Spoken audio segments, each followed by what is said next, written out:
Hi అండి, అందరికీ నమస్కారం. Welcome to my YouTube channel. ఈ వీడియోలో ఇప్పుడే అందిన వార్త అండి. ఆర్టీసీ డ్రైవర్పై అయితే దాడి, డిపో దిగ్బంధం పరిస్థితి అయితే ఉద్రిక్తమైంది. సో ఆ వివరాలు అయితే ఈ వీడియోలో తెలుసుకుందాం. వీడియో అయితే ఎక్కడ కానీ స్కిప్ చేయకుండా ఎండ్ వరకు చూడడం ద్వారా ఇన్ఫర్మేషన్ అనేది పూర్తిగా అర్థమవుతుంది.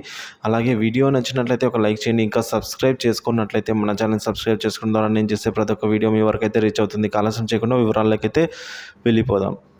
వికారాబాద్ బస్టాండ్లో ఓ ప్రయాణికుడు అత్యుత్సాహం అయితే ప్రదర్శించాడండి.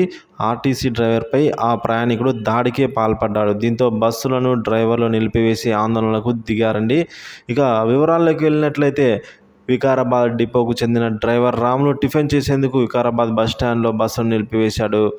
బస్సులోనే కండక్టర్ మరియు డ్రైవర్ కలిసి టిఫిన్ చేసేందుకు సిద్ధమయ్యారు. అదే సమయంలో నవాజ్ అనే ప్రయాణికుడు వచ్చి బస్సు ఆలస్యంపై ప్రయాణించాడు. టిఫిన్ చేస్తున్నాం, 5 నిమిషాల్లో బయలుదేరుతుంది అని డ్రైవర్ ప్రయాణికుడికి చెప్పాడు. అవేమీ వినిపించుకొని నవాజ్ డ్రైవర్ను అసభ్యజాలంతో దూషించి దాడికైతే పాల్పడడం దారుణమండి.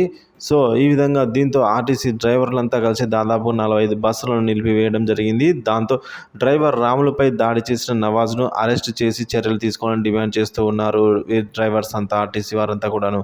ఇక నవాజ్పై ఆర్టీసీ అధికారులు వికారాబాద్ పోలీస్ స్టేషన్లో ఫిర్యాదు చేయడం జరిగింది. అలాగే బస్సుల నిలిపివేతతో పరిగి, తాండూరు, హైదరాబాద్ వెళ్ళే ప్రయాణికులు కూడా ఇబ్బంది పడుతూ ఉన్నారు. బస్సులు ఏవి కదలకపోవడం వల్ల, ఆలస్యమైనందువల్ల. సో మనం చూసుకున్నట్లయితే ఈ విధంగా ప్రయాణికులు అత్యుత్సాహం చూపించడం అనేది చాలా దారుణం అండి. ఎందుకంటే బస్ అనేది ఒకరి కోసం అనేది కాదు. సో బస్ అనేది అందరి కోసం కాబట్టి మనము సర్వీస్ని ఉపయోగించుకోవాలి. కానీ వారిపైన ఈ విధంగా చేయడం దారుణం అండి. పైగా ఇప్పుడున్న ఎండల కాలంలో డ్రైవింగ్ చేయాలంటే టయానికి తినడము, వాటర్ అనేది కూడా ఎవరికైనా సహజమే. సో అది అర్థం చేసుకొని ఈ విధంగా దూసులా ఈ విధంగా బస్ డ్రైవర్లకు ఇబ్బంది చేయకుండా ఉంటారని అయితే ఆశిస్తున్నాను. Thank you for watching this video.